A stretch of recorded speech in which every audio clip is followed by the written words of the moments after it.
What's up, everybody? Welcome to the Mr. Straight Facts Show. I am Mr. Straight Facts. Uh, I just wanted to tell everybody within earshot. I told y'all, and it shocks me. Like I said many a times in the past year or so, doing Donald Trump stuff and Trump whisper and all these different things, and how uncanny and how realistic it comes. It almost seems I'm prophetic.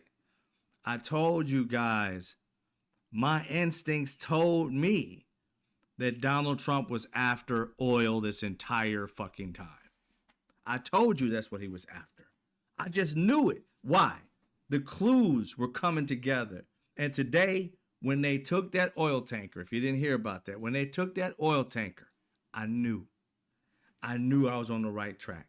It's amazing how the news is still like trying to add 1 plus 1 and come up with 2. They still 1 plus 1 is like fucking 11,000 to them. And I'm like, we don't know exactly what could it be. Bringing on experts. What do you think it could be? What I mean, just boy, if you don't sit your slow ass down and realize how often do you have to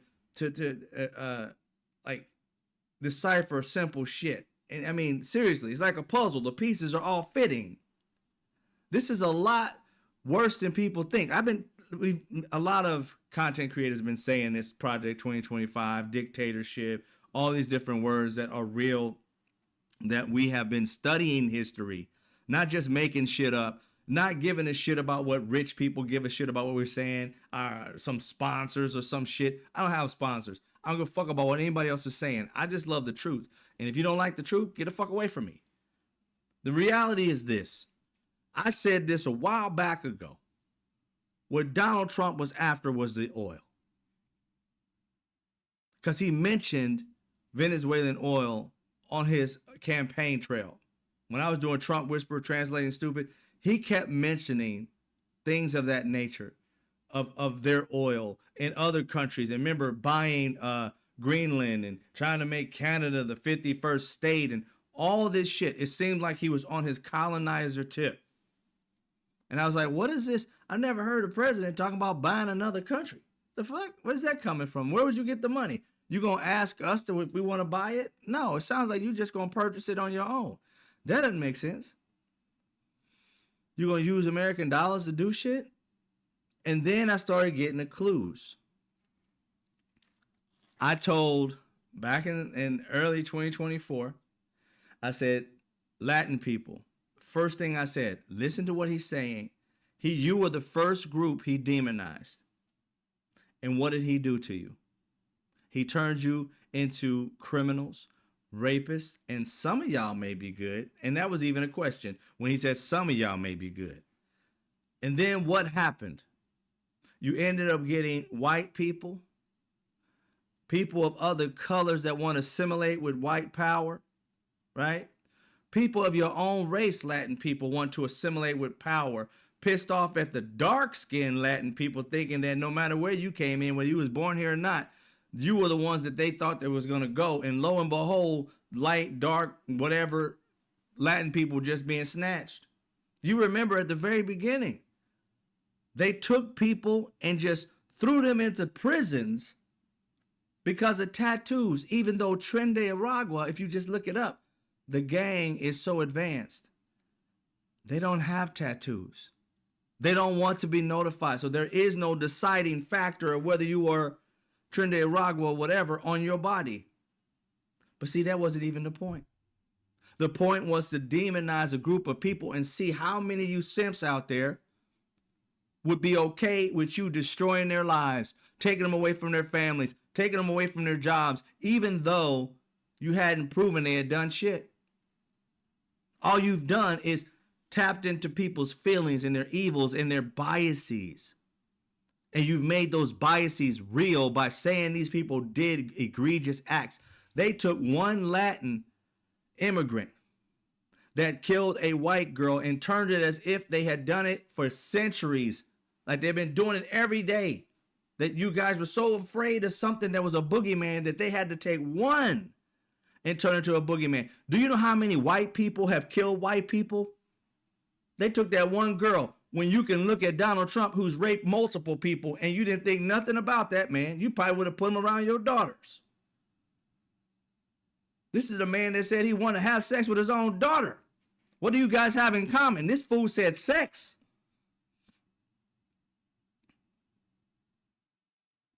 Called his daughter voluptuous. You didn't have a fucking thought of him being negative, evil, nothing whatsoever. Even though in your face, this man has said the most egregious shit that no human being should have ever said about their family members, that no human being should have been mentioned in any kind of court situation where he raped a 13-year-old girl alongside the most egregious rapist, pedophile in American history. Associated with him to the point where a girl literally said it happened to her, and another 14-year-old said it happened to her in front of some girl named Tiffany. You got all this information. You got actual names, and you couldn't believe that. But you got Donald Trump out here doing some of the most craziest things.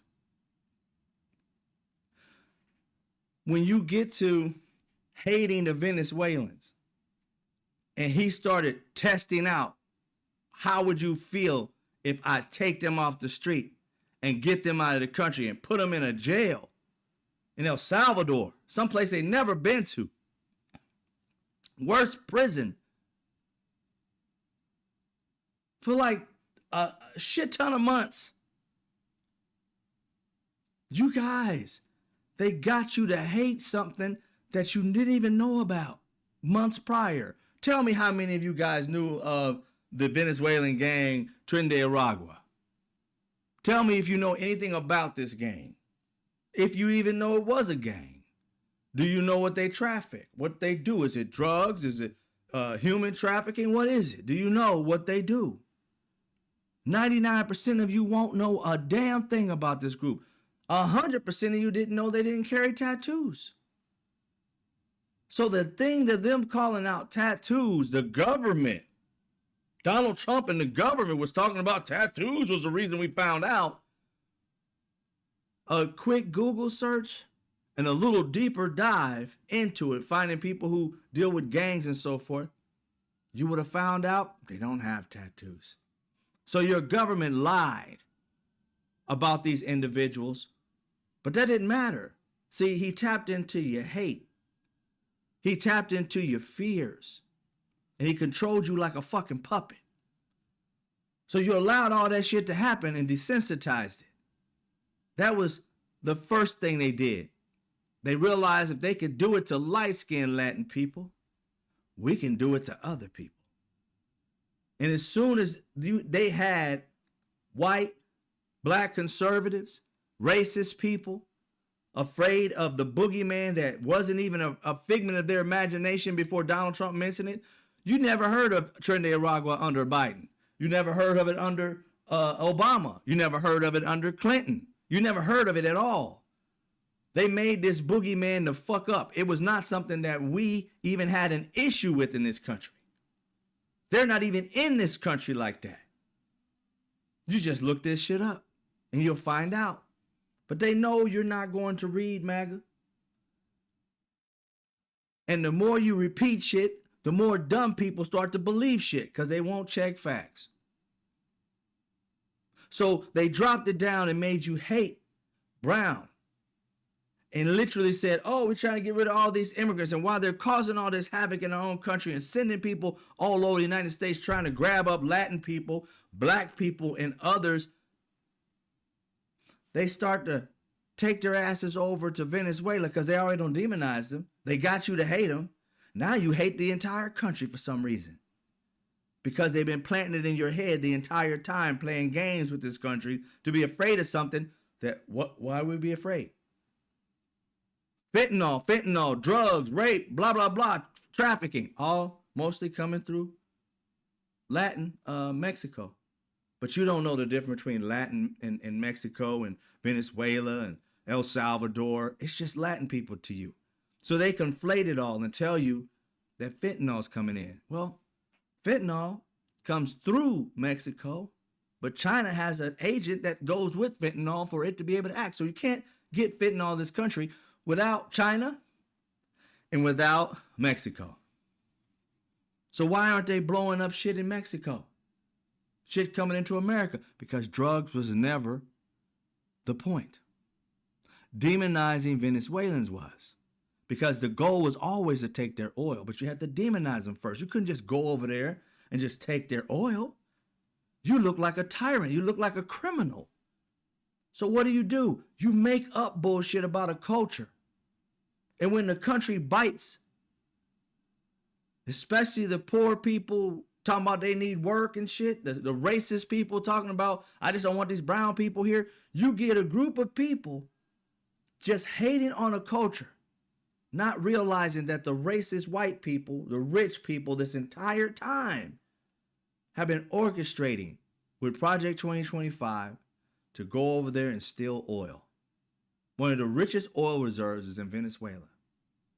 Their plan is to steal their oil. I told you this shit a while back ago. And it's all falling in line. Demonize them, torture them, see how much America will accept. Democrats going through the laws trying to stop shit. Nobody's talking about impeachment. So when it doesn't go to the full extreme, how much more can I push it? They're pushing and pushing and pushing and pushing, and all America keeps doing, and Democrats keep doing, is talking about going to court. No other action. The court is fixed. Supreme Court is fixed. So we have to continue down this path of stealing their oil. So they make up this big drug thing that's coming to America and killing people with fentanyl. They had no idea, or at least they didn't care, that MAGA and the people who had already fallen for this Tren de Aragua bullshit, going straight from that, talking about they're the biggest drugs of coming into this country, which they're not. Colombia and other countries are.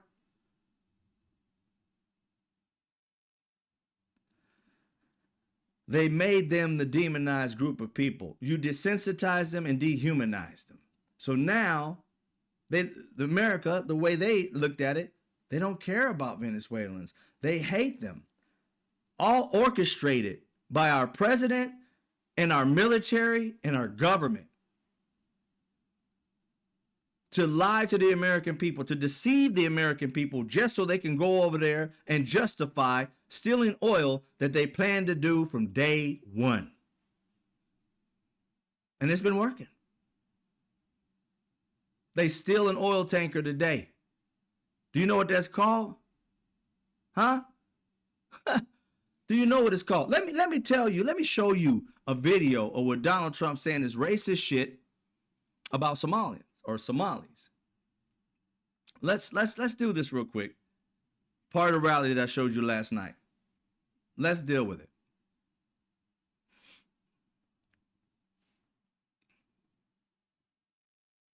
We'll get back to the ship. This part has to deal with stealing that ship. Hold on.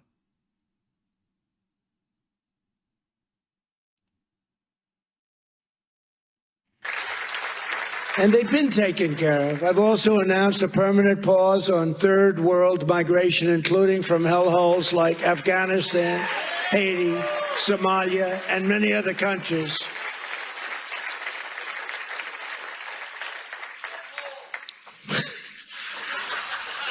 I didn't say shithole, you did.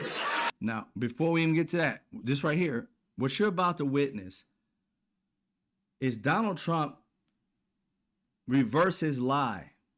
See, the Republican Party were in this meeting with Donald Trump back in the day, and it leaked that Donald Trump called African countries shithole countries. Country where black people came, shithole, and he called countries like Norway and Sweden and Denmark and all that shit. Why can't you guys send us some good people from those countries, white countries? It was racist as fuck. They went on this whole campaign calling the Democrats liars. He never said it. None of that. So Donald Trump is in this sundowning phase. He doesn't remember the drastic lie that he had going throughout everywhere, saying, hey, they spent millions of dollars to promote that the Democrats were lying. This was a hoax. It wasn't true. He's about to expose He lied to the American people, to all of MAGA, got them all riled up, but they ain't gonna give a fuck because their main plan, their main goal was racism the entire time. White power was their thing. Whatever this man does, it doesn't matter because he's bringing back white power. Understand, they hung black people so they can have white power. They ate black people so they can have white power. Do you think they give a fuck about blowing up people on a boat if they want white power? You shouldn't. They kicked black women in the stomachs, killed their babies, took the baby out, sliced the mother in half, hung her while she's bleeding out, guts falling out of her fucking stomach, and threw her baby like it was a toy to alligators. You think they give a fuck about these people on a boat? These are not your ancestors. They are the exact same mentality of your ancestors. These people have not changed. These racist, power-hungry white folks have not changed from back in the day. They wanted to come back. And good white people, don't fool yourselves. Don't think that your aunt and uncle who are racist don't have a problem with this because they just don't have a job. They're a part of this sick culture that thinks that they own and should have everything just because they're white. Even though they have no effort to make their lives better, it should just be better because they can step on somebody else and lift themselves. That is their ideology. That is Pete Hegseth's ideology. He is incompetent, but in a high-power job, making money and big-time power moves, and the man's an alcoholic failure. Donald Trump, a rapist, a pedophile, everything you would think is the worst in the fucking planet, and white people who want white power put the most evilest, conniving piece of shit at the top. Why? Because he can gather white power together and give these white people what the fuck they want. Power. They don't give a shit that he raped anybody, killed anybody. These files come out. That certain group of people won't give a fuck as long as he stays in power. Don't get it twisted. These people are not normal. These people are evil reincarnated. You tell me a person who can sit by and blow up people who have families are just regular motherfuckers? Are you serious? You do it. Tell me any one of you can go right now and see somebody on a boat and unlive the entire boat because you have a plan to take over their home. You want their house. They go on a fishing trip. You go out and kill them all so you can have the fucking house. Any one of you can do that shit. No, you can't, because it's not in your system. You're not that fucking evil. These are not normal humans. These are the devil reincarnated. So don't get it twisted and think that these are regular ass white people. They are not. They're not like you good white people. Nothing like you. They are evil, hateful, despiteful demons that live amongst us.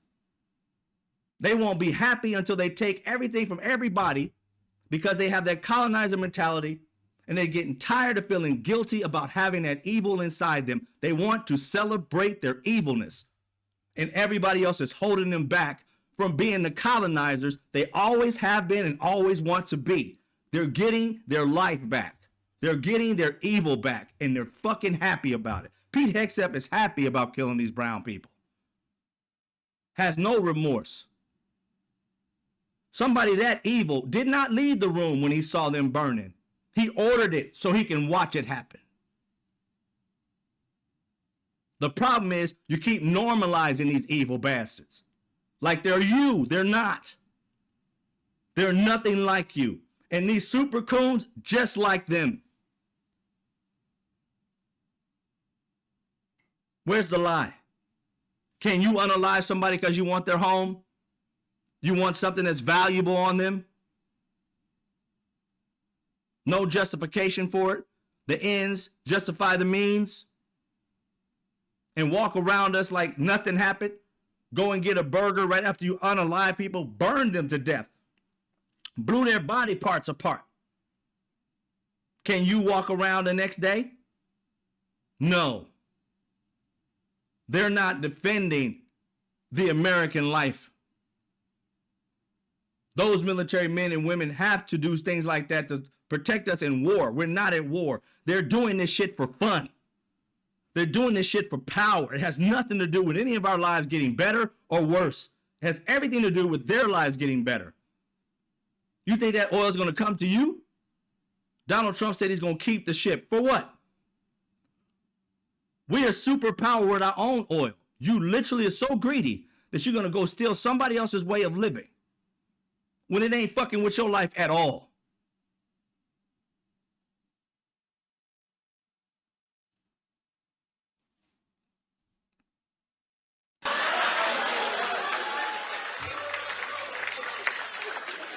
Remember, I said that to the senators. They came in, the Democrats. They wanted to be bipartisan. So they came in and they said, this is totally off the record. Nothing mentioned here. We want to be honest because our country was going to hell. And we had a meeting. And I say, why is it we only take people from shithole countries, right? Why can't we have some people from Norway, Sweden, just a few? Let us have a few. From Denmark, do you mind sending us a few people? Send us some nice people, do you mind? But we always take people from Somalia, places that are a disaster, right? Filthy, dirty, disgusting, ridden with crime. The only thing they're good at is going after ships. There you go. Projection. The only thing they're good at is going after ship. He's talking about piracy. What did Donald Trump do today? They took a ship. That's piracy. It's crazy how he's talking about Somalians doing it when he was planning to do it yesterday. He knew that they were going to do it today. He talked about piracy, but he put it on Somalians or Somalis when Donald Trump and these white racist men were talking about doing it. You think that shit just happened by happenstance? You think they just found out they were going to steal a ship of oil today? It's all been in the plan. He goes out on this trip to make Somalis look like they're pirates. That's the only thing they're good at. And then the next day, they pirate a ship filled with oil, headed to somewhere nobody knows. And because white people give racist white people passes like forever and a fucking day, nothing said about it. Other than the fact that we don't know what's going on. Of course you don't. We're not at war with them. This has been a plan since day one to demonize Venezuelan people. Think about this. Why did they demonize Venezuelan people? They don't bring the most drugs in our country. They're not in this country that strong, so they're not committing all the crimes. They demonize Mexicans. And Mexico is bringing in a lot of the drugs over here, but it's white people bringing it over here. Latin people may be making it. It's coming over the border by white people. So the drugs that are killing Americans the most is coming through Mexico via other countries like China. And you're not blowing up boats around China or Mexico. You somewhere else blowing up boats. You see, Mexico doesn't have the oil that they want. China, they'd have to go to war immediately. China ain't gonna play that game. Blow up a ship in China's neighborhood. They get nuked in a heartbeat. They too wussy to do that. So they decide, where else can we get this oil that we want to steal from these people? We got to make our country rich and strong. So we're going to go pillage it. We ain't going to work for it. We're going to go steal it. But we got to demonize somebody first. Can't do it to Mexico, it's too close. It's next door to California. Can't do it to Canada. We try to buy them. Venezuela. Oh, they just had a leader who won't give up his place, and they don't want him to be president, and he's trying to take it over, so we'll look like the hero while we're trying to steal the shit.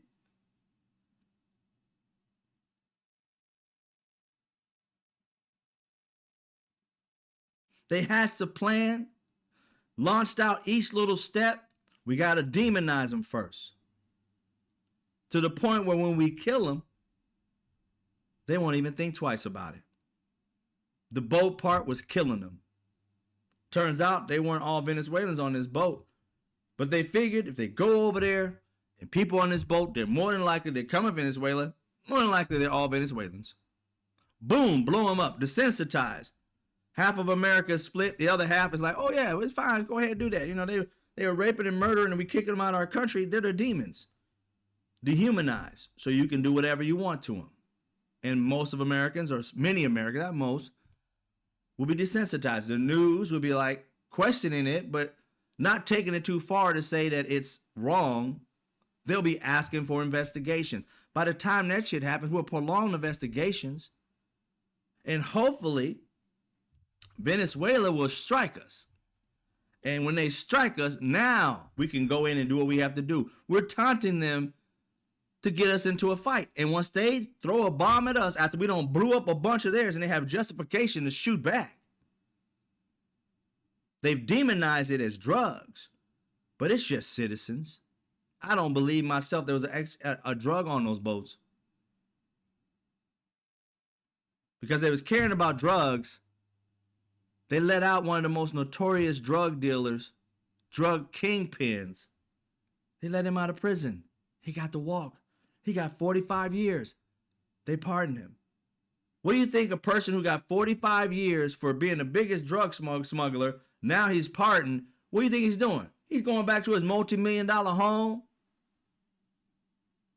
He's gotten pardoned for the crime. You think he's going to stop criming? That's all he knows how to do. He on his yacht right the fuck now, selling drugs to somebody in this damn country.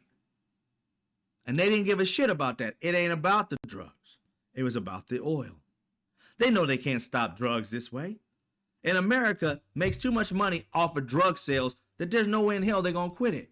That was just to get simple-minded people to say, look, he's fighting for us.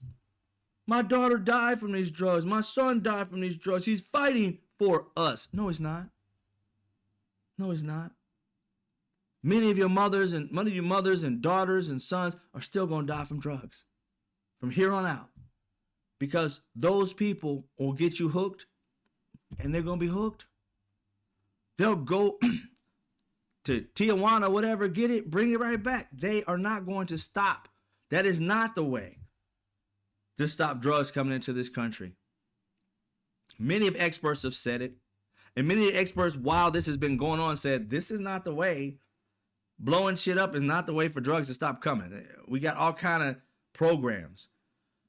One of the guys who was in the Republican House last time Donald Trump was the president, he's one of the guys who was in his administration, said that they took Donald Trump and his minions down to where, like, I guess I forgot the name of the organization, but it's an organization that we probably don't, all of us don't know about really, that teaches you about that, about the drugs and how they come into the country and what's the best way to actually do it. They took them down to this facility to educate them the best way to get drugs to lower and get out of the country, but as best they can.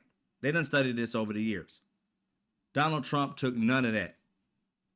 Stephen Miller took none of that. They went about it this way, which has already been proven that it would not work. That lets you know they really wasn't for that. The plan was to get Americans to believe that's the bullshit. And what happened? The news started talking about, oh, they're drugs. How long? How many boats and how many lives were lost before the news started to catch on that something was fishy? Before the Republicans started catching on, and possibly the few that was there that thinks it was fishy. Before Democrats began to think it was fishy, started having committee meetings. It went on for fucking months before. They did a fucking thing. And they knew it. They had this shit planned in Project 2025.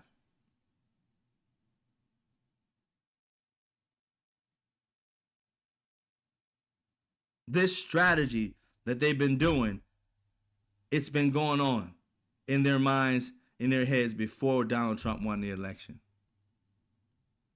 It's the behind the scenes shit that Mika Metacroft talked about. in that undercover video I showed you. That the head guy doing it all, Russ Vought, talked about at the very beginning before Donald Trump won the election. He mentioned having a deep state in which Donald Trump and their people were doing basically devious shit behind the scenes, which they call getting rid of the deep state. There never was one. They've implemented one. Projection.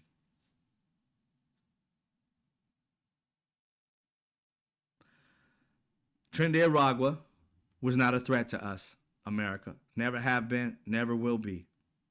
They made it up.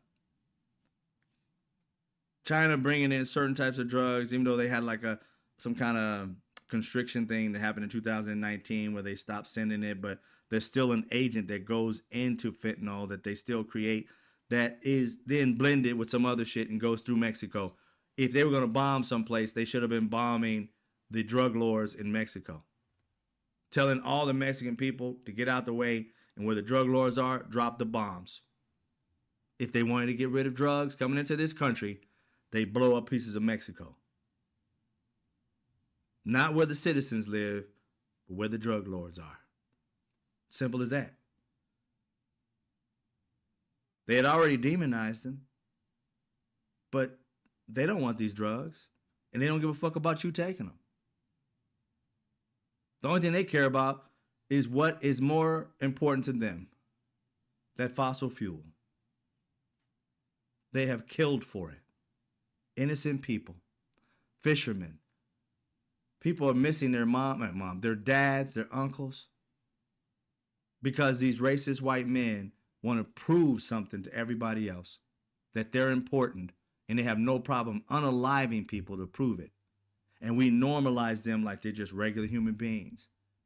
These are demons walking amongst us in white skin.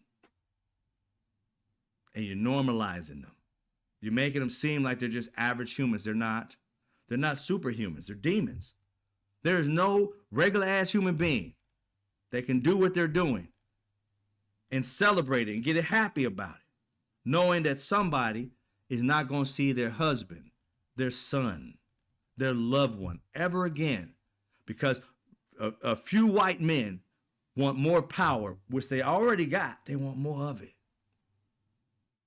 And your life doesn't matter what so fucking ever for them to get it. Do you understand that the majority of people in this country, no matter what race you are, let's just put the two races that are more dominant in this country, even though Latin is picking up as far as being the next dominant one, or even maybe already surpassed black. But let's just say the biggest opposed parties, black and white. Do you know less than 4% of black people will ever commit a crime? That means 96% of black people have never committed a crime, will never see themselves in jail, anything like that. Just 4% will. Crazy enough, 4% of white people, same thing. So it's crazy how we crime at the same rate. But black people are the most criminals. The ones who are arrested more, or exonerated more, and we're a smaller amount. Ask yourself, how is it that 4% of white people is this big, 4% of black people is this big, yet we're getting arrested more? It proves to you what they try to tell you to get rid of. It's the idea of critical race theory. It's being taught in your schools. We don't want you to learn it. You know why they don't want you to learn it? Because it's so factual. I know it's a theory, but black people know it's true. You know it's true. I'll just give you one example. Tell me, when have you ever heard of a black guy raping a black woman? Just gonna keep it the same race. A black woman, then going to court, being caught in said position, and the judge says, you know what? I don't want to mess up this black man's life for a mistake he made. Tell me what black person has ever got that deal. That would be never. There was a white college student, a swimmer. He got a swimming scholarship. He raped a white girl outside of near trash this bin type of thing, those big trash disposal things you throw your trash into. He was back there getting it in, raping the shit out of this white girl who was incapacitated. Two heroes walk by and see this man just giving her the business, excited about sticking his shit in some woman who's knocked the fuck out, violating the hell out of her. They thought it was just horrific. They run over, they tackle him, get him off of him. They hold him down until the cops come. He's held in jail for a while. I don't know how long. They let him out on bail. I don't know what happened in that process. But when he goes to court, a white judge says he doesn't want to fuck up this white boy's life, promising life he has, all the while dismissing the fact of a life he fucked up for life.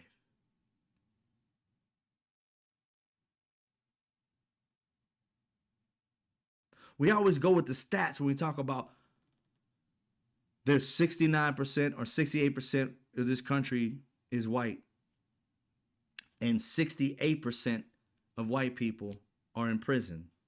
The 68% of people in prison are white. They kind of match it.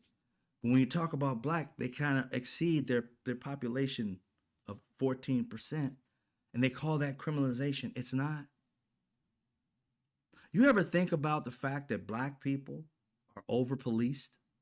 Which means in a black community, in a small community, we may have 35 police officers going through this neighborhood throughout a day.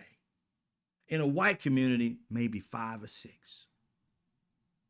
So if you got 35 cops running through, he's gonna or she's gonna find more crime. You got 5 or 6, they're gonna miss all the crime over here. And the way you see society works, the white people get off mostly. In my lifetime, I've heard of many of my white friends tell me the story of them being drunk at a bar or something, and they're driving home, and the white officer drove them home and took them in. I don't have that story for black people or even Latin people. Never heard of it. I got more black friends and Latin friends than white. And yet I've heard it in droves in the white friends that I've had. One of my white friends has happened to at least 3 times. So when you got a culture that rarely gets arrested for doing bad, just think about how many white people would be in prison today if they were over-policed like black people. They're already the majority of people in prison because they have the majority of the population, they say. But when the majority of you get let go or never get charged at all, how many more would it be in prison if they actually arrested you like they arrested black folks? That number would probably quadruple. 5 times as much probably. So when you go and these racist people go and say, well, black people commit the most crime, I say, no, those stats don't talk about criminality. They talk about over-policing. They talk about if you got 35 cops in one black area and 5 in a white, you're not going to catch as much crime. Those stats are also planned so that you don't demonize the race that should be demonized because they commit majority of the crime. And it has shit to do with stats or percentages. It has everything to do with the fact of them having privilege and realizing I could break the laws and get away with it.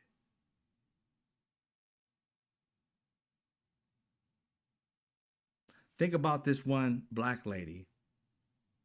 Everybody's been on TikTok kind of having a ball talking about, and it was kind of funny when I saw it too. Somebody had sent it to me, I think on TikTok or something like that. A black lady that traveled 3 hours to go see somebody who left a racist comment in her comment section. She was the kindest person. She wrote an apology letter that this person had to read. And if he didn't do it, she said, I'll tell your wife about your Grindr account. My man, if you weren't on Grindr, you wouldn't have read it. He'd be like, that ain't me. You do whatever you want. Get up out my house, or my office. He went to her office or something. No, he didn't want that Grindr account shown. She didn't show his face so that he wouldn't get exposed. She just wanted him to apologize to her for his racist comments. Do you know the cops are looking into that woman because he called the cops after they left and claimed like he was a victim. Well, you're the one that said the racist shit. You're the one that committed the actual crimes. She didn't. But what did the officers do? They're looking into that black lady's life. They haven't arrested her or anything yet. But it became a news story locally, and I heard about it. And I think that, for me, I think it was a national story. They made a story out of trying to criminalize her after he did all the crimes.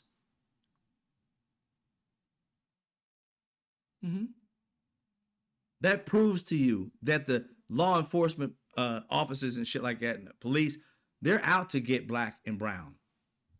Because had it been a black person calling them and saying a white person came to their house and told them to apologize for something racist they said, the first thing they would have said to them is, why were you being racist to him? I mean, it's understandable that he's angry. I mean, you disrespected him and he didn't say anything to you. I see the post. That's exactly how it would have went down if it had been a white person that had, a black person that had left a racist or not or disrespectful comment to a white person. Officers would have never looked into that story. How do I know? They let a rapist go when it was proven that he was seen by two witnesses, and the actual victim showed that he raped her. They let him go. And there's no evidence of that ever happening to anybody black or any other race for that matter. So we kind of understand this game. If you don't understand it, I don't know why. All you got to do is go look at some cases. Go look at some cases that are the exact same and see how many years a black person got and how many years a white person got. That's what critical race theory is about. Not about teaching in your schools. I don't think your kids are becoming lawyers in 1st through 5th and 8th grade.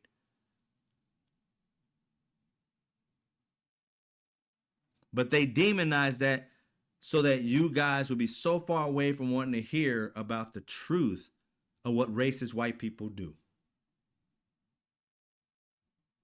Hide the history. Demonize the people that the history is for, so that the person that it's against, white people, look like the hero, and the people that it's against look like the bad guy.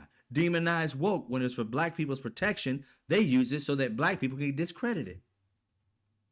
DEI, supposed to help out all people, although black people fought for it. Demonize it, put a black face on it. People hate it. Why? Because they hate black people. Ask yourself why you have a problem with DEI. Has shit to do with what it's really for. It has to deal with you don't want black people having positions. Why did they say? They didn't say anything about Latin people being in the plane, and if the Latin person in the plane, I can't trust the fact that they got the job on their own. They didn't say it about Asian people. They didn't say it about nobody but black women. The most hated and beloved and copied human on the planet. But they know they can get a rise out of people because almost everybody has some kind of hate toward them for some reason. Some kind of dislike. Either they're too pretty for you, too voluptuous for you, too smart for you, got an issue. So it's easy to hate on them. Too strong in your mind. There's something that they can tap into to get these people to hate. Black men to hate on them. Latin men to hate on them. White men and women to hate on them. They're the most loving people.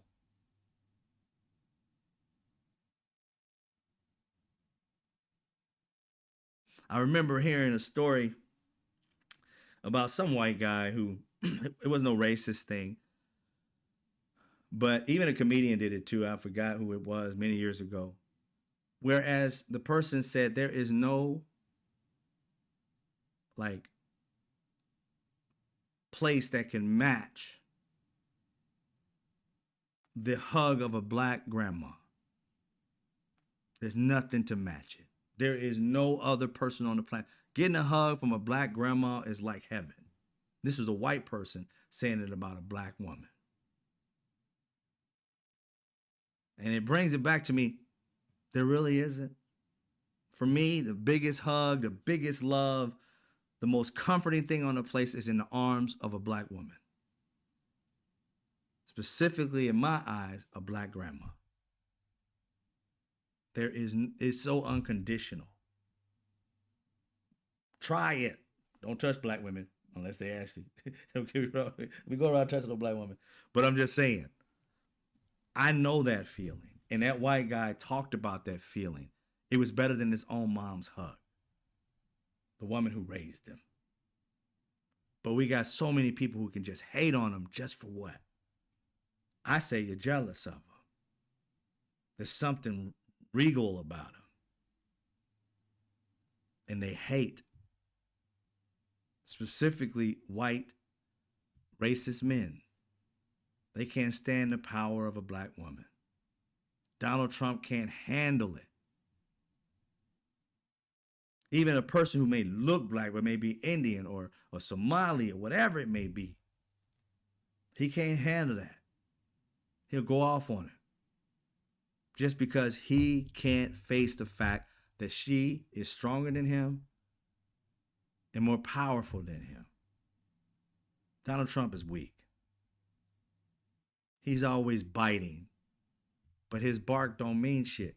It's the crazy people who fall for white supremacy. That's what it means. But mano a mano, Donald Trump will get hands, even by a young black man. And I ain't talking about a black man. A 14, 15-year-old can handle Donald Trump at his best age. Wimps show that they're boisterous, but not powerless. They say a bunch of shit and evil because they can't fight. Him being Mr. Bone Spurs tell you how much guts he really has. Venom, anger, and hate when he was raping people and all that, yeah, he's got that. Yeah. That's what you see. There's nothing like it. And I ain't got nothing against nobody else. I'm just saying, a black grandma, hello. Ain't nothing like it. Ain't nothing like those hugs. If you know, you know. But let's continue with the dipshit here.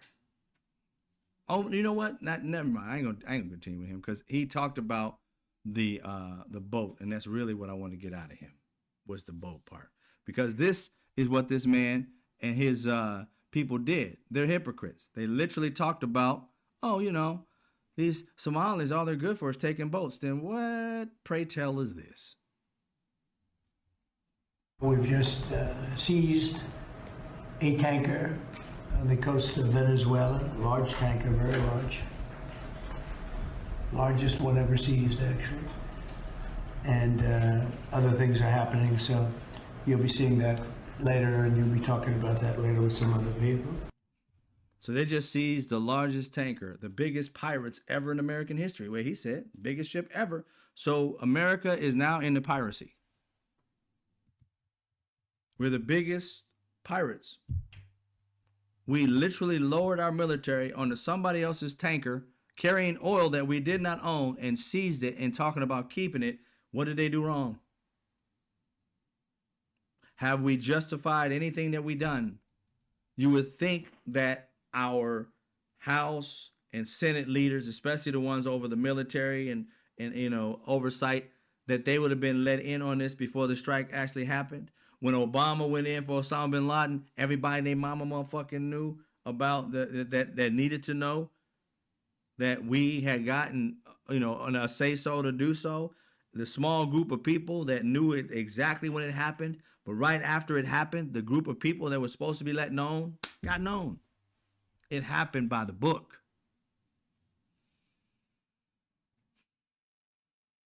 Even though we got into a war in Afghanistan and Iraq and all that shit with weapons of mass destruction, it was all a fucking lie. They went through the process, even though they lied through it. They went through the process, the House, the Senate, and went about their business, looking for this shit that wasn't there. They were just hateful and angry that it happened, and they went after whom they thought it was. It turns out whom they thought it was at the very beginning wasn't there. Then they went to another country and started bombing that. Huge fuck up. But they still went through the process. Donald Trump and his minions are skipping the process and saying they just have the right to just call up a warlike situation and just take it over. Bringing up shit that that allows them to do it when you're at war. And they realized early on, we can't do this unless it's a war. So then they kind of made up a pseudo fucking war. Like, what war? War on crime and drugs. Say, what? You mean that same type of shit that people got mad at Joe Biden about? The war on drugs and shit? And they started arresting all these black people, and Biden and Clinton and Clinton's wife and a bunch of, black, white, Latin representatives in the House and Senate all voted for it. That, all people hating on Biden and everything like that for it, this man does it without talking to nobody.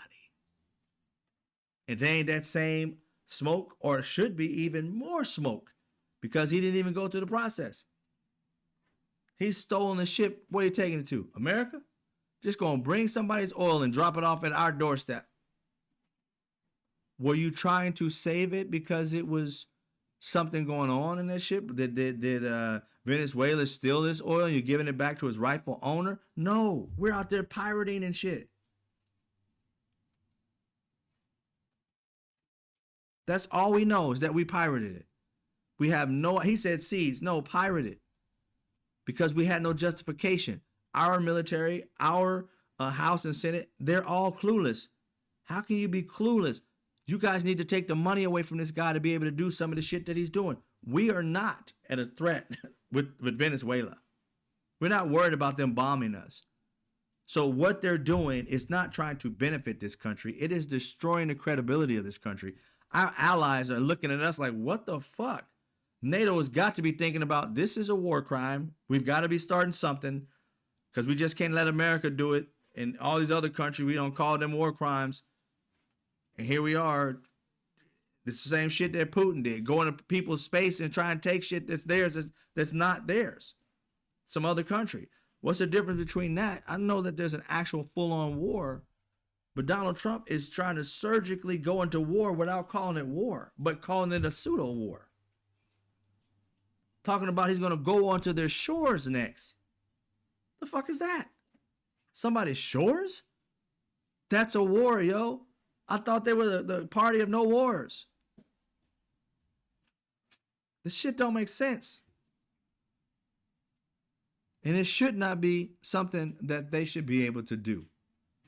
They should be held accountable for this. They should be. And hopefully they will be.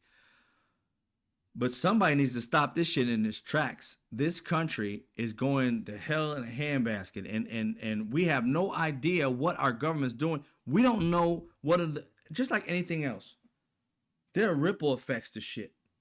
It ain't got shit to do with us being able to stop a ripple effect. Once you hit that hit the first ship, there's ripple effects. At this current moment, there are other countries, along with Venezuela, having to discuss, we might have to go to war with America. They're making plans on how to defend themselves. No country would not be doing this. You'd have to be. You got to protect your people. You don't know what's in the mind of Trump. It just doesn't make sense. And it sure doesn't make sense to us. We're not the ones that we feel are at threat. They would. Think about if there was whatever part of this country you're in, whether you're in New York or whether you're on whatever coast. Just think if there's right outside your coast or where you live at, bombs are going off and people are dying in boats. America would be hot. We'd be throwing bombs everywhere. They're in Venezuela and people in their families and their neighbors, they're dying. They don't know what Trump is after. Nobody understands what's going on. There is no real conflict. These people have gone rogue. They have to be coming up with plans to fight America. How the hell are we safer when other countries, they'd be negligent not to be thinking about how they would have to bomb America so that they won't get killed. They ain't gonna sit there and let America just bomb them. They have to be getting prepared for war. Who wouldn't? You're not gonna let somebody bomb outside your house and not go get your gun. 80-something people in that region have died and there's no justification. Of course you're getting prepared. So how are we safer when people are getting ready for war with us? They're not going to be the first strike, but I'd be damned if they ain't ready on the ready. You have to be. You have to be.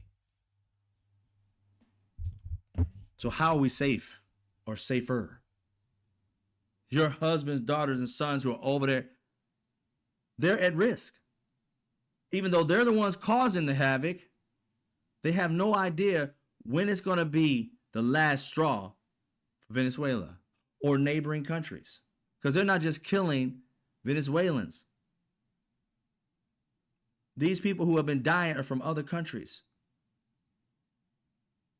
And those countries got to be saying, especially the two that they let free to go back to their own country and didn't arrest them. They're back in their countries, either with the drug lords or with the government saying, we just got killed by America and we were just driving fish to somewhere. They've got to be on alert. Ripple effects.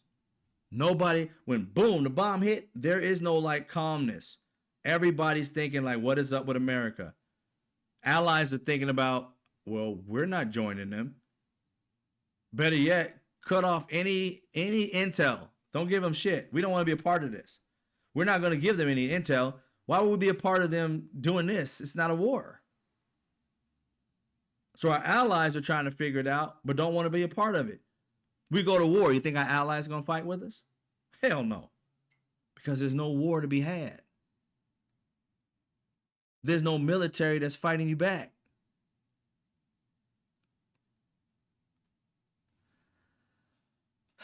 It's crazy, y'all. I don't know what this country's coming to, but it's sick to think that America has stooped this low just because they want to enrich themselves more.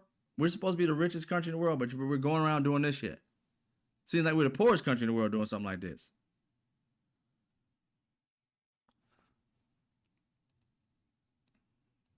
Donald Trump was asked about, what are we doing here? And what are you trying to take over, Venezuela and the government and stuff like that? Are you trying to get rid of, I think it's Maduro?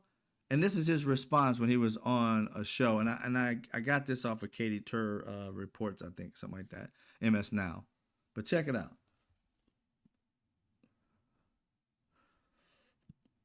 So how far would you go to take Maduro out of office? I don't want to say that, But you want to see him out? his days are numbered. Can you rule out an American ground invasion? I don't want to rule in or out. I don't talk about it. His days are numbered. Why are we over there, bro? I mean, come on. Every country has a tyrant. Putin's a tyrant. I mean, not every country, but every country that has a tyrant is out there. Putin's a tyrant. His buddy. North Korea, the leader of that, a tyrant. His buddy writes some love letters. The other guy in Hungary, his buddy that he's had in the White House, also a tyrant. And they've done the same things, if not worse than the Maduro.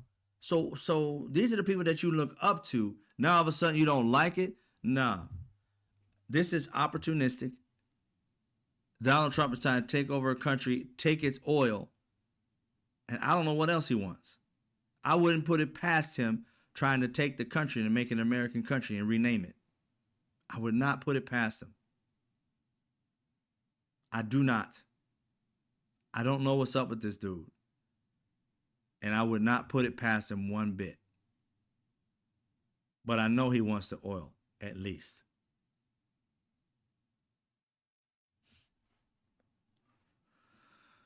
So, after he said that about Maduro, that his days are numbered, thank you for the donation, 515. I appreciate it. I'll read that in just a second. Let me read what you said. Trump just gave Kuwait a military upgrade to our F-35 when the Middle East back engineers our most top secret stealth technology. We are seriously fucked. The days of global American police is over. Most definitely. Like I said, I don't know what Donald Trump's plan is. He's letting go of criminals.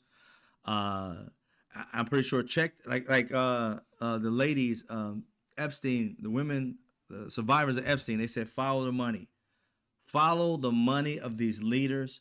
See where Donald Trump and his family is getting money, because these pardons, Donald Trump let Wheezy and all these other, Lil Wayne, all these other people off with a few $1 million. I know this to be true because Roger Stone in a documentary was telling about this whole thing, about it happening during that time of January 6th, right before January, leading up to January 6th, that they could get $2 to $3 million per pardon.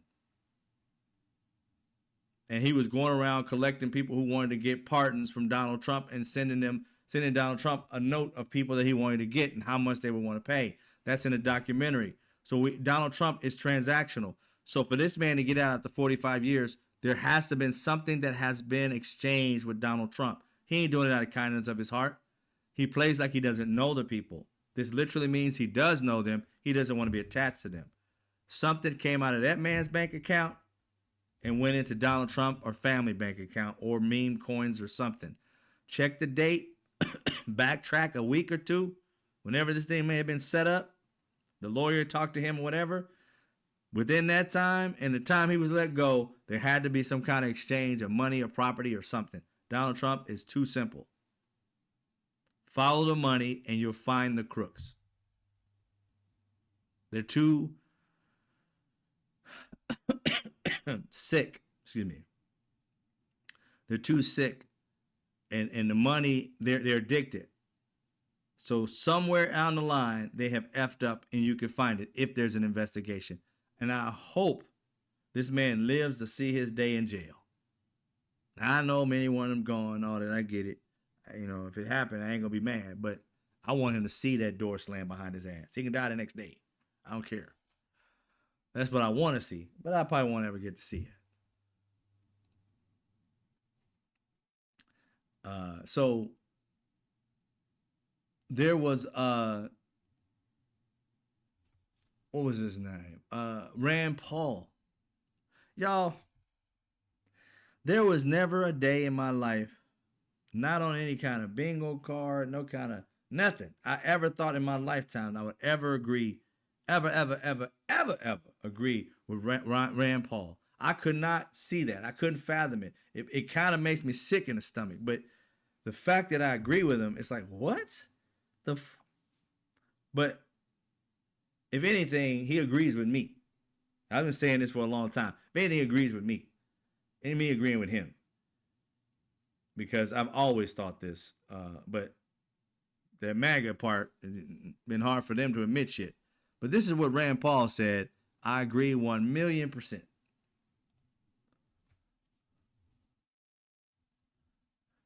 We can't go around just shooting people who are unarmed adrift in the ocean. It's a terrible thing. It's illegal and it's immoral. At first we were executing them, and then 2 months later we're plucking them from the water and rescuing them, but we weren't trying them. We weren't saying, who take us to your leader? We weren't saying, who's the drug kingpin that's doing this? We didn't even lift any drugs out of the water. We didn't test them for drugs, and we let them go home. We said, okay, well, we killed all your boat mates, but you can go back to, and it wasn't even Venezuela, you go back to Colombia and Ecuador. So this is an insane policy. It's inconsistent. It's not war, and it's not the way we've ever done this. Think about it. If we can blow up a boat in the ocean that is at war with us because of the drugs, what about when they get to Miami and they put it in a truck, and the truck's going from Miami to Orlando? Can you shoot a grenade launcher at the truck? No, we arrest people because sometimes we're wrong. Right there. Right there. We arrest people because sometimes we're wrong. Due process. We have put people in jail for crimes they didn't commit more than once in this country. Lots of times. And to automatically be judge, jury, and executioner, that's not the way America works. When we're at war, it's a whole different story. But even then, it's like we know who our enemies are. At least we think we know. There's going to be mistakes had, and we know who are the combatants, the people that we have to fight that are in the military on the opposite team. No, No, this man and these men, military people, are killing people, murdering people, and calling it being of service. You're not fighting for anything to keep America safe. You're fighting for greed. You're fighting for a man who hasn't went through the process of the House and the Senate, which begs the question is, where are they getting the money to do all of this? If it was in their budget, they can't be using money for wars without talking to, or at least getting clarification to, the House. They have not earmarked this money for any of the shit you're doing. And you have not given them any kind of declaration as to how you're trying to protect America with the money you're spending over there. You haven't clarified for them. In fact, the House and the Senate, they don't even know, or just only the gang of 8 has been able to see this video and come out and speak about it. They won't show it to the entire House and Senate to be representative of all the American people, knowing what is our country getting into without our understanding of what's going on. Are we going to wake up one day and be at war? Is there going to be another 9/11 because of these people treating people disrespectfully and they come over here and blow up a building? Or is that going to happen? We can't say it's not, because these fools are out here causing ripples for no fucking reason other than to steal oil from people. And that oil going to somebody belongs to somebody. And those people wanted to receive that oil. If it wasn't coming into Venezuela, it seems like it was going out. But regardless, there's a transaction with oil usually. There's somebody buying it. And somebody's selling it. And if it's their oil, they're selling it to somebody. That somebody is not receiving their oil. You think they're going to be a little pissed about it. Now, I do understand that some of these tankers get filled up and they float around for a long time before people even buy stuff. So they could be out in the ocean for a while, just sitting there docked, waiting for it to be sold or some shit like that. I heard that and read that in a few articles today. But the fact that our government, House and Senate, have no idea what this ship was going to, where it's coming, where it's going from. Was it one of those boats that sit out there for a while until it gets bought? Is it one of their reserve ones? We have no fucking clue without knowing that. How? 9/11, they knew. They bombed us, we're bombing them back. There's weapons of mass destruction, they gave them intel. Even though the intel was a fake, wasn't true, and they knew it, at least went through the process. This did not happen. No process. No trust, nothing. So much so, like I said, they haven't talked anything. Senator Mark Warner came out and spoke about how Pete Hegseth and somebody, I can't remember the person, I just found out about it today actually, and I guess it happened 4 or 5 days ago. They filed articles of impeachment for Pete Hegseth. That wasn't even in the news. I didn't see it in the news. I just saw it from one of my content creators that I've seen and trust their work. But that's where I heard it from, and I went to look it up, and it's true, but it wasn't covered. Not in any news that I saw. Maybe you saw it, and maybe I missed it, because I don't watch full on people's shows anyway, because they talk about a lot of fluff. I'm like, get to the shit. I don't want to hear about the side shit. I don't want to hear that. I got life. I just want to know what's going on in our country. So all the other stuff you can keep. So maybe I missed it by doing that. But Senator Warner came out and said, basically, he doesn't know anything, and they should. Even though I think he may be of the gang of 8.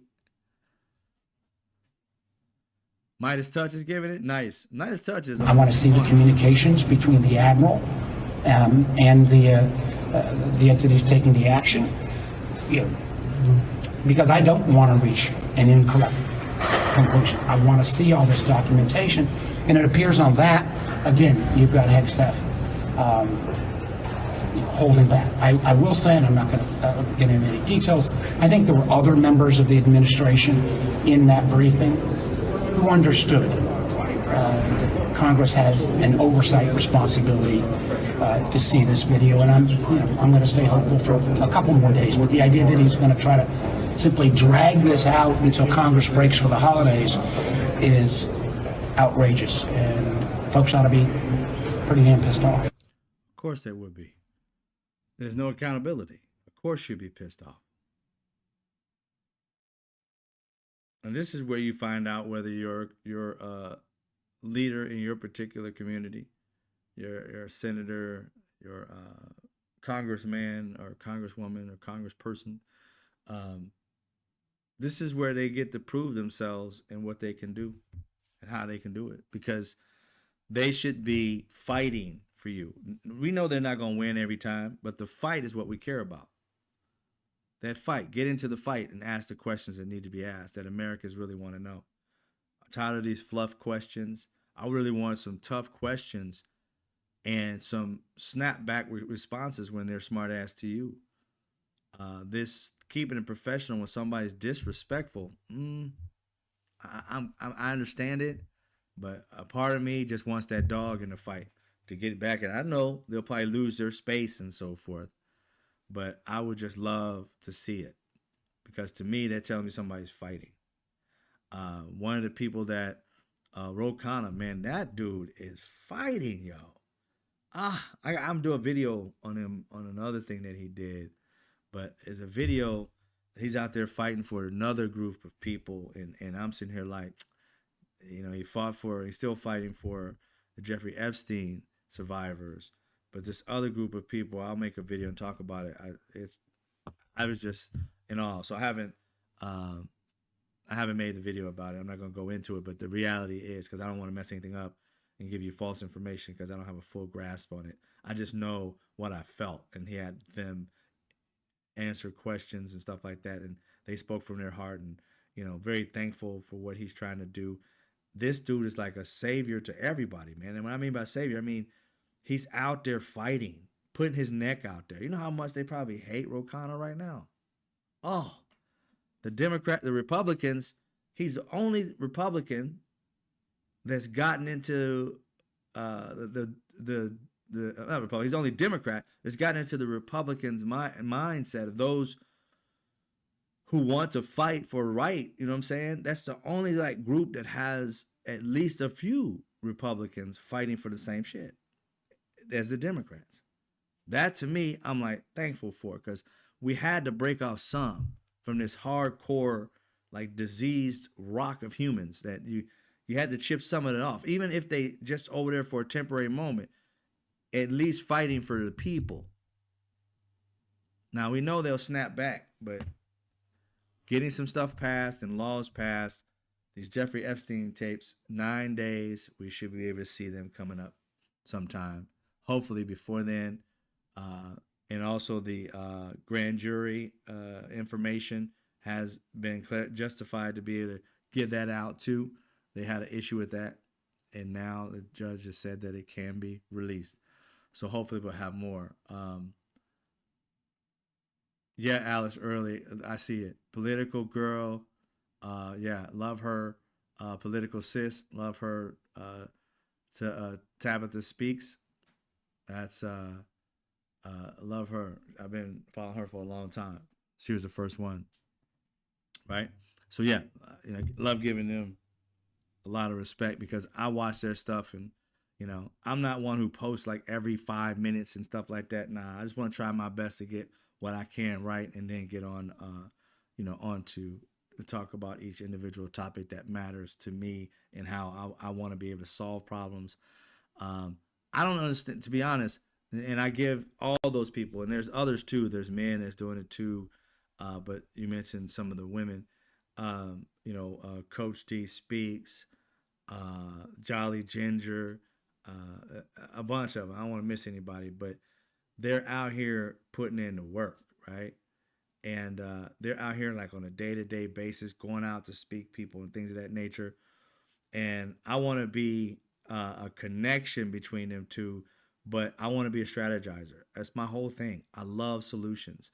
So we can all argue and talk about them and debate, but at some point we got to strategize.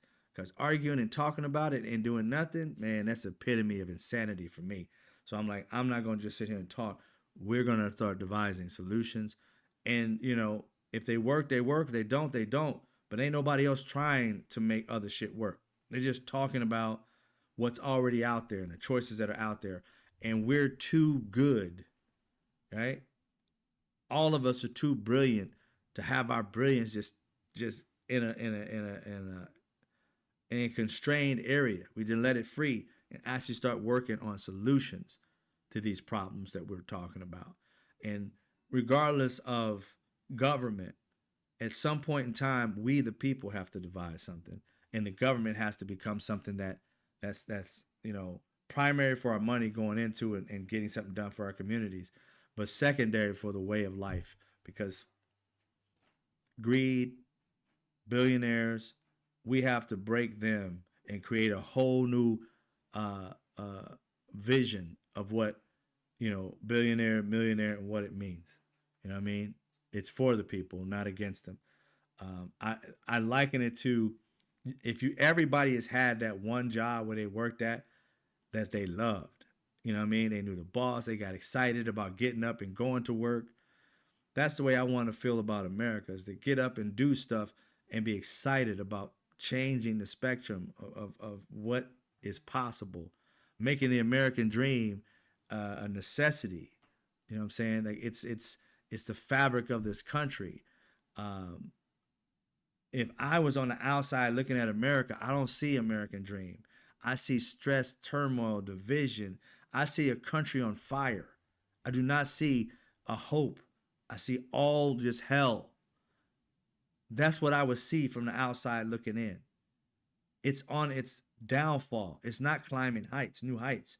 It's falling apart.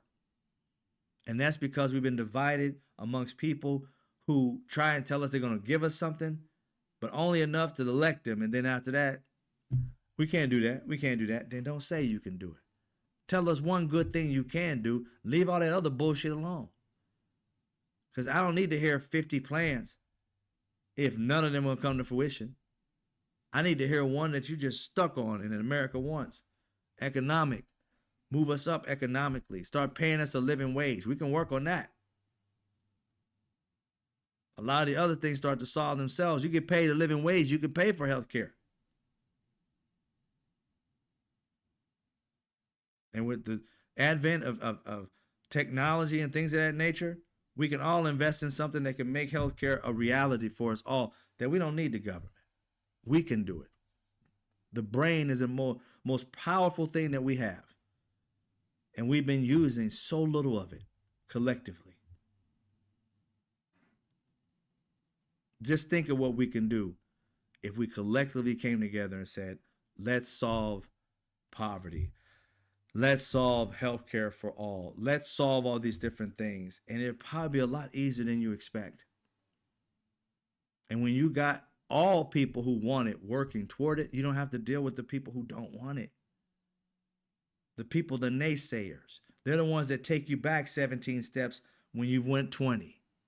You don't need those people. Let them figure that shit out with the government or whatever. But us Americans who want it, which is based on stats, 80% of us want some kind of health care plan for Americans. We can make it happen if we want it. Anyway, that's just my understanding of it and how I focus on the things that I do. That'll be Avid Solutionist.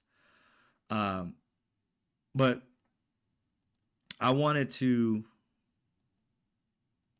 give you guys a little understanding of the Somali situation and how things have shifted from years ago. I just found out, I made a video, or at least I did this live a few days ago or so, maybe it was last week, where it was Representative Tom Emmers, and he was saying that 80%, he said, what did he say? He said, not all Somalis commit crime. I understand that, but in the Twin Cities, 80% of the crimes are committed by Somalis.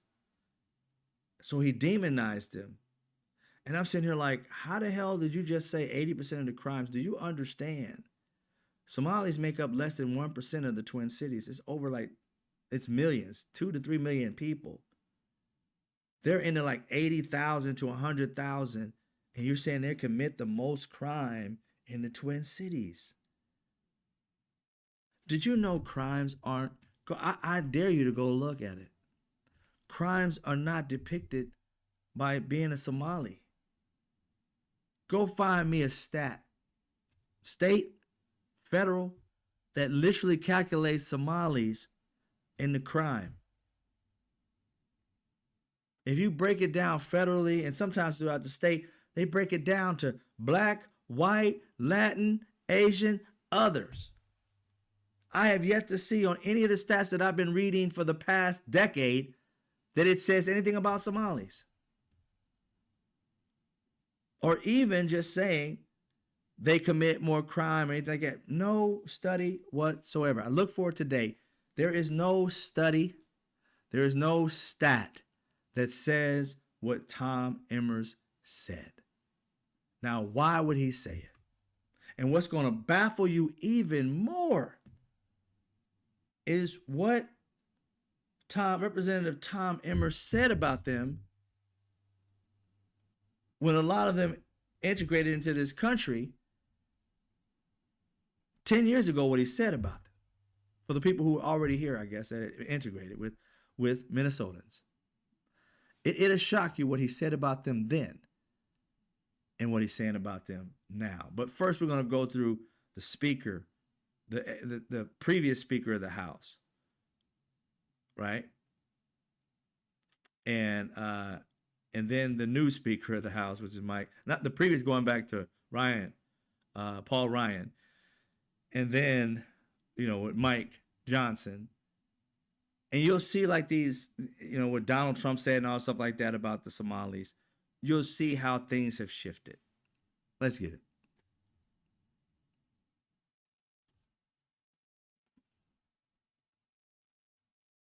Unhelpful, whether you're coming from Haiti. We've got great friends from Africa in Janesville who are doctors who are just these are the so-called incredible citizens. And I just think it's important that we celebrate that. The president is expressing his frustration about the extraordinary challenge that is presented to America. We have people coming in, not assimilating, and trying to take over the country. And if you're asking me how I feel about immigrant populations who are in this country legally and who are actually trying to find a better way for themselves and their families, I support it wholeheartedly. I'm going to say it out loud. When you move to a community, as long as you are here legally, I am very sorry, but you don't get to slam the gate behind you and tell nobody else that they're welcome. That's not the way this country works. But you know what we're not talking about today? Do you realize that, it's not that all Somalis are committing crimes, but 80% of the crimes being committed in the Twin Cities in Minnesota are being committed by Somalis. Lies. This is the same man you just saw saying that, these Somalis are great people and fighting for them to live in his community. And you don't get to shut the door behind you after you came in as an immigrant, to shut the door behind you. These Somalis are wonderful people, basically. And within that 10-year frame, this man has come up with a lie about Somalis. He fought for them to be there. Now he's saying what Donald Trump said. After Donald Trump said they're shithole countries, they're not good people, they're dirty, they're this and that, you fought for these shithole country people to be there. You was on a mic fighting for them to live in the country, saying they're good people. And then a decade later, after Donald Trump says what he says, this sycophant turned around and lied on them. Literally ran with this scenario, knowing that you would be putting their lives in danger, that they would probably get fired from racist fucking bosses. They probably start getting treated disrespectfully because they believe that your white ass is telling them the truth just because you're white, Mr. Emmer. And you're lying through your fucking teeth. And now their life is in turmoil because you chose racism.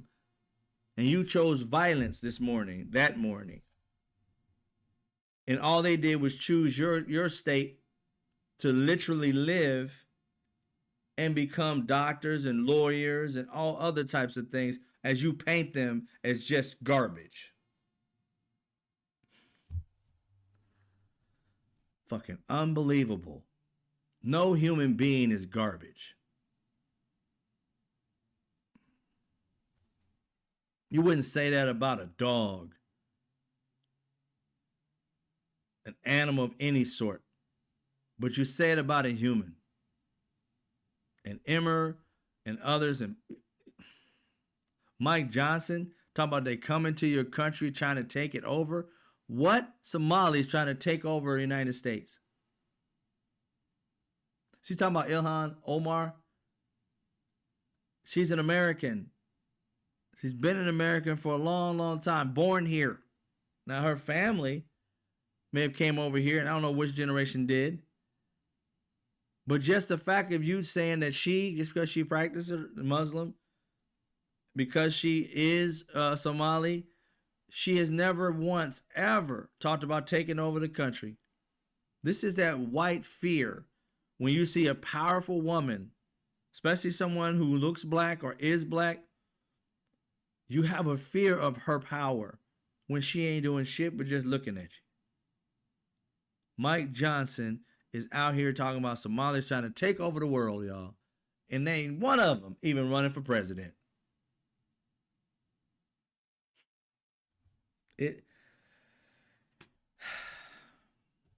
It's insane. Just insane, man. You get tired of this shit. That's why I can't wait for the solutions, man. I can't wait for that. So I can be able to have my happy joy time. Being able to solve people's problems and create ecosystems that can help us all get to the American dream. Because the American dream, there was a poll done. I want to get the name right so that you guys can go look at it, because I don't think that I want you to be able to look at it yourself. But it was a Voto poll. I think it was GSR. Let me see if I got it on my phone. Give me a hot second. It talked about, I took a picture of it today. It said something to the effect that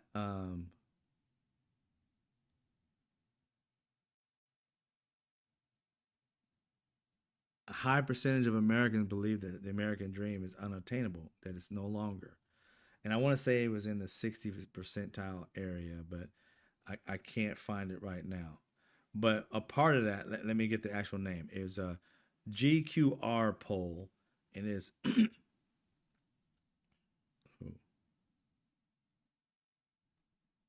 it really goes into what a lot of people are doing. They're buying less groceries, cheaper groceries, less name brand items, and I'm definitely doing less brand name items. Like this watch, I created my own brand, and I'm telling y'all, I am leaving Billionaire Row. If the more I can get, that I don't have to F with any of these billionaire people and give them none of my money, oh, I'm heading that direction, 100%. Watch, clothes, everything. I gotta go find pants. I ain't buying shit name brand from nobody. I'm getting quality, don't get it twisted. But I'm naming it my own shit, and I'm rolling till the day I die. Even my casket gonna be something that I don't bought from some overseas. I ain't giving shit to nobody. Not these billionaires. Regular mom and pop shops, yeah, I'll help y'all out. I ain't doing it no more. I'm done. I'm retiring from that shit. Because if you find it hard to help us when we're down, then why the fuck are we helping you when you always up? Shit about your products. If I can find quality other places, we don't make shit. So here's the catch. Everything you buying from these people, it's made overseas. We don't make shit. We don't make shoes. We don't make watches. We don't make none of that shit. It's all overseas. So why not go overseas and put my own label on it instead of giving these people it's the same fucking product. They ain't making it themselves. For the most part. I found that exact Amazon watch. There's an Amazon Fit or an Amaze Fit. They're selling for $400. I saw it overseas. Zach watch. The hell with them. Fuck Amazon.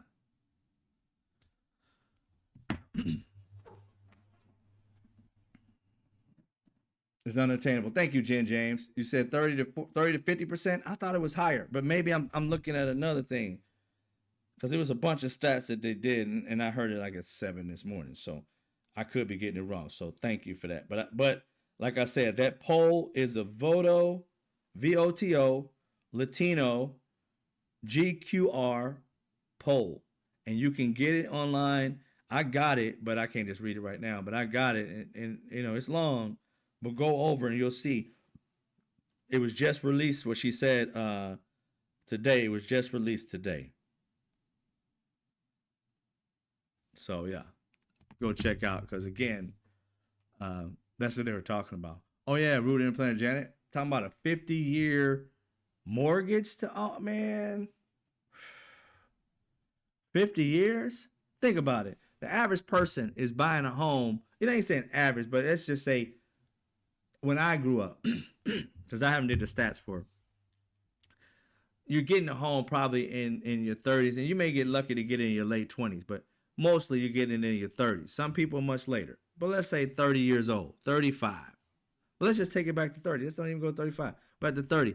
50-year loan. You ain't paying off till you 80. You may not even live that long. What the hell boy? That's some insane shit. 80 years old and just got your home. No, thank you. And that's their way of trying to say, look, we can make it better. We'll give you less. We'll give you a lower interest rate for 50 years. Man, if you don't get your little crazy ass up out my face, 50 years. It's like going to prison for 50 years. Man, you out your mind. But those are the things that happened today that got, me, fired up, and not in a good way. But one last thing before we go, and it might be funny to you, it may not. But Donald Trump, y'all, has taken at least 3 cognitive exams. At least 3. You know that shit. Man, woman, camera, TV, YouTube, microphone, my shoes, hat, outdoors. His fool was calling out shit he saw in front of his face. Man, camera, woman, we're on TV. Look at me. Look how smart I am.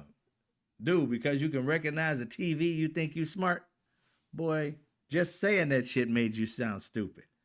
And the thing that kills me, MAGA was like, yeah, he is smart. I'm like, you're twice as stupid to think that an IQ test is literally figuring out what a car, a TV, a house, and remembering it.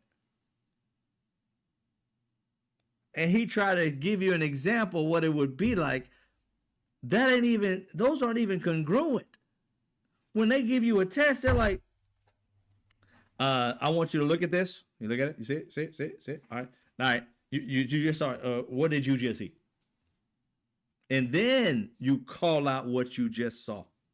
Oh, I saw on that piece of paper, I saw a man, I saw a woman, a camera, a car, a TV. Not looking at it because it's turned around. You don't see it.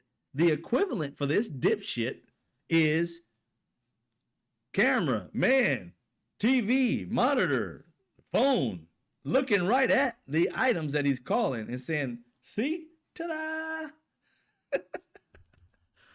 Oh my God, this is the stupidest person on the planet. And MAGA can't even recognize it. They don't even recognize this dude literally said he took a test. If they gave you that test that way and said, sir, what are these things? What's that?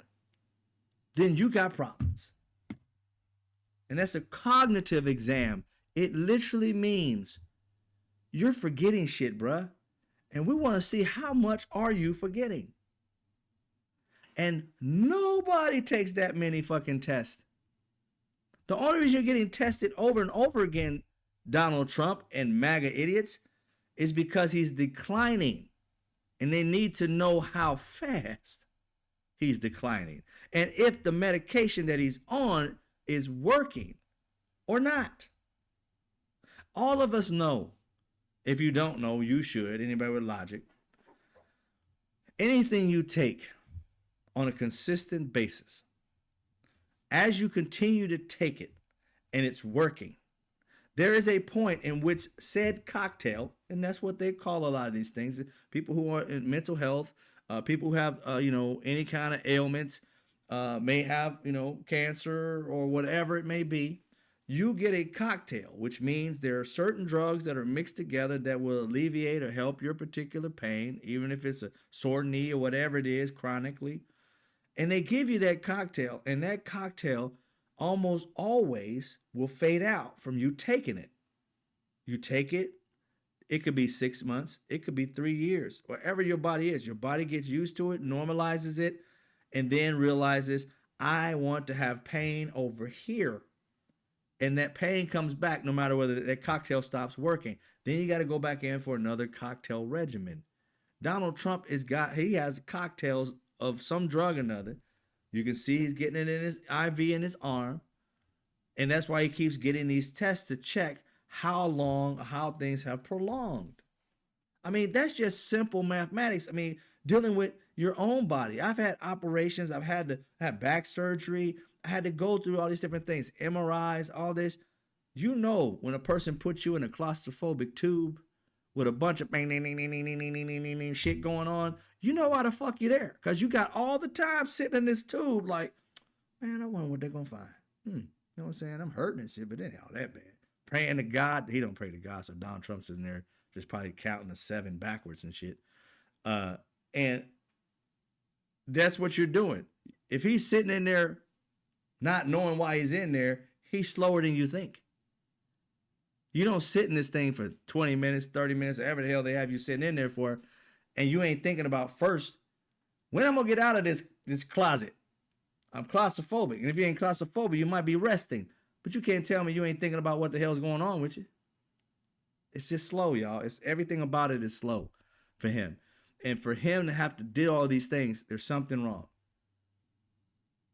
You didn't hear none of these tests being taken over and over again by Joe Biden. Not to say that he wasn't deteriorating. I'm just saying these tests were not given to Joe Biden. They were given to Donald Trump. Donald Trump projected that Biden was going through something. Biden was going through something, but something totally different. And Trump is going through something right now. We all know it. He falls asleep. Hey, I ain't even gonna lie. I ain't even gonna, like again, it may not even be an ailment. It may just be an old, because I ain't even gonna trip myself. If I sit too long, it's Napville. I work my ass off. And when I sit down and it's over, right? It's a wrap. So that ain't necessarily always got to deal with age. It could be just running around and not getting enough sleep. But see, he's the one that's boasting that he's such a virile person and I'm this and that. I got so much energy, no low energy. He put himself in a trap by calling Biden low energy, because right now this man has got no energy. Fuck low. He has no energy. It is what it is. But it will start to slow down, and he'll need to get another cocktail for whatever he's going through. I can't predict what he's going through, but I know he's going through something, because you don't have IVs enough that you're going to get bruises. That means you're having IV treatment a lot for those bruises to continue to be there. So that means every day or often you're getting it because it's not healing. So that means it's doing it over again. You would think they would switch hands because this one gets bruised a lot. I don't know. But whatever it is, it's a consistent thing. So at night, he's on it. During the day, he's not. It's the only thing that makes sense, because it never gets a chance to heal. And that's weird. Shit heals. Not unless you keep re-injuring it. So it is what it is. I keep watching it no matter what, you know what I'm saying? Because again, I don't want JD Vance running shit. I wouldn't want that dude running an ice cream truck. Did you see how weird that dude was going to get ice cream on or at least he went to a restaurant. I forgot if it was an ice cream place or not. And he was just trying to be, conversational. He was creepy as fuck trying to talk to somebody on a regular basis. Like, you work here? Huh? You do? Uh-huh. How long you work here? Where you live? Hey, motherfucker, get the fuck away from me. Who the hell are you? Get away from me. He was cringe. I was like, who talks to somebody like that? It was the creepiest thing. I was like, hey, birds of a feather. Mr. Couch Boy. But anyway, I know it was a rumor, I guess, but I ain't trying to say it's real, but it's funny as hell. But anyway, right, Rude? About the port too. I thought about the same thing. Was it donuts, Jen James? It was donuts then. Yeah. He went somewhere to order something, but that wasn't the creepy part. The creepy part is how he talked to the person. You work here? Really? Oh, wow. And I mean, leaning in too, like all up in her face, like, well, what do you do? I'm like, donuts. The fuck you think I do? Look, fool, look. He was so impersonal. I mean, he couldn't figure shit out. He didn't have like social cues. It was quite awkward to see. I'm like, are you a serial killer? Because I mean, come on, man. You have no personality. I mean, negative. You didn't even get an ounce of it. How'd you get your woman again? I mean, I don't get it. You ain't got no game. I don't know how you got your woman. Did they buy her for you? I mean, I don't get it. He had no, it ain't talking about game to talk about. I'm talking about game to like conversate. Not to get somebody as a girlfriend or boyfriend or husband or wife, but just a conversational game. Like, how you doing? How's your day going? Oh, it's doing good. All right, cool. So what's the favorite thing to eat here? What's the best donut? No conversation. Just weird questions. It's like, wow, you don't have any human skills, life skills. It's like, how you leading something and you can't even talk to people without feeling like a creep. It's cringe. But anyway, that was weird. So that's pretty much all I have to say about this today, ladies and gentlemen. I want everybody to have a good night. We're going to do the same thing tomorrow. Keep paying attention to the truth, the facts. You can always bring it into this room. I try and read it. Yeah, poor Usha Vance, right? I try to bring it as much as I can. And, like I said, I can't wait for Avid Solutions because I'm ready to solve problems. I'm ready to go out and talk to people and solve problems on the street. Each one of us can make a difference, right? I got software programs that I'm building and, different things to help people, apps so that you can get paid every time you shop. I'm trying to make America and the dream a real thing again, right? But using technology and getting ahead of technology instead of letting the billionaires take it all. It should be something that the people should have. These billionaires, I don't want to dime from them. This has got to be funded by the people for the people. In order for the people to rise, we got to have something. I was watching, no disrespect to any organization that I mentioned, but I've been saying this since I was a kid. When I was a kid, I used to ask my step grandmother, and I said to her, we keep giving, and this was very much a churchgoer, and I was a child. I had to be like 7, 8 maybe. And I said, Grandma, I said, we keep giving money to this church, but nothing ever gets built. In actuality, it just seemed older and older. Shut up, boy. You know how grandmothers used to talk to you, some of them, especially a step-grandmother. She had no love. You know what I'm saying? Step-grandmother was kind of, you know what I'm saying? She was tough. That's the type of woman, you didn't want to hug her. It was venomous to hug her. But still, step-grandmother. And, it always bugged me to think, and I'm not disrespecting anybody's particular church. I just didn't see the change. I heard it, but I didn't see it as a little child. And that followed me throughout my life when I would hear like Sally Struthers come on late night TV. And she have these little African babies or from other third world countries or whatever it may be, other countries. And they'd have, like, I didn't know what that was at the time. And they have like manna, whatever, this yellow stuff. I didn't know what it was at the time as a kid. And they'd talk about only 15 cents a day can change a life. Donate to whatever thing it was. And as a kid, I used to ask my mom, I said, Mom, did these kids die? Are they still alive?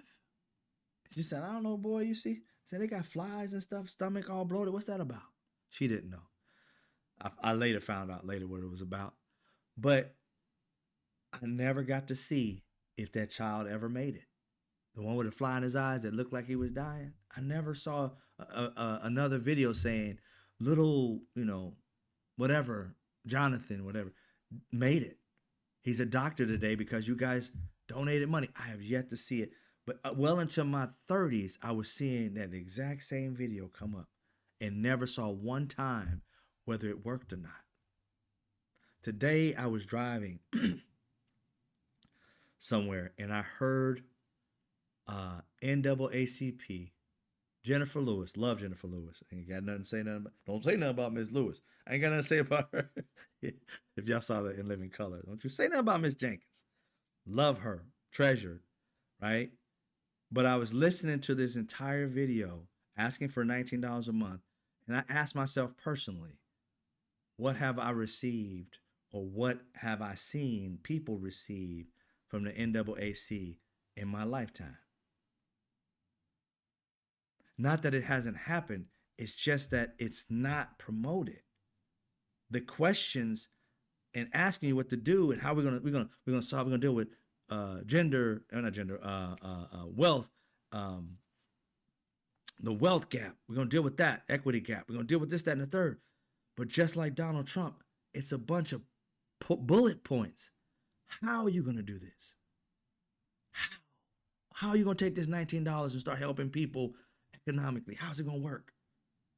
I'm excited about it, but there's never a plan, and there's never an actual success story. There's no testimonies.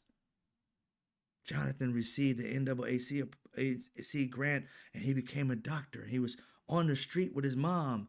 That shit would make me want to donate in a heartbeat if I saw the process, if you promoted the process, but you promote the begging.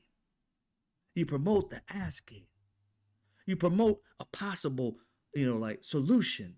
You don't promote the plan. You don't promote the testimony. That's what's going to get this man to give up his money. Because if you're just going to tell me you're going to solve it, I want you to understand something. I've already solved those things with plans that I've got. I got actual strategies and plans and have built out things to make it happen and have worked out and strategized how it would happen. I don't have the funds, but I can show you exactly how it would work. That's what I want to hear. If I had this, then I would be asking for money. But I wouldn't be asking for money and saying, I'm going to solve poverty. Give me money.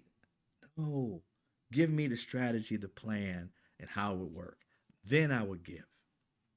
So that, to me, my entire life, and maybe, this hasn't worked out because I have that type of thought process, and I'm not doing it the structured way like they always do, just make you feel good and ask for money instead of giving you a plan and inundating you with this hope and possibility and how it would work.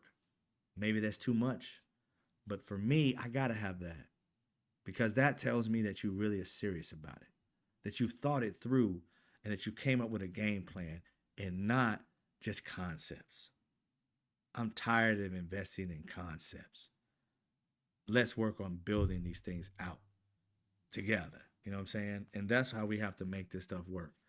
We have to visualize how it can work for us and also put some input into it so that it is a part of all of us and not just one, and make it happen.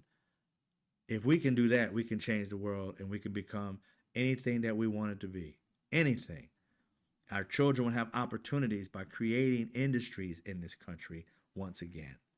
Industries that don't have to be in one location. The industries that we can create could be in a poor community, could be in any community, and it could literally create living wage jobs through technology and through giving people what they need, and first starting out by divorcing ourselves from these expensive brands and finding ways to build ourselves up as we continue to buy within our budget and learn about, fiscal conservatism, and that's a real thing, not with Republicans, not their thing. Financial literacy. We got to give our kids opportunities. We got to give ourselves opportunities. We have to prove to our families that it's possible, but we have to unify first. That's how it works. Unification around ideas, not waiting for billionaires to invest in us and millionaires. It's about us. That's the way I look at it. And if we don't want it, there's a reason why we don't have it. It is what it is. All right, ladies and gentlemen, much love to y'all. I'll see you guys tomorrow with some more facts and some more stats and things of that nature, keeping it factual and figuring out things, because we really got to know what's coming down the pike in this country so that we can either head it off or figure out solutions so that we don't have to wait on these slow pokes to do it for us. We got to start doing it ourselves. All right, ladies and gentlemen, you guys have a great night. Be safe. I'll see you tomorrow around the same time, close to like 6:30 p.m. Pacific Standard Time. I'll see you guys when I see you.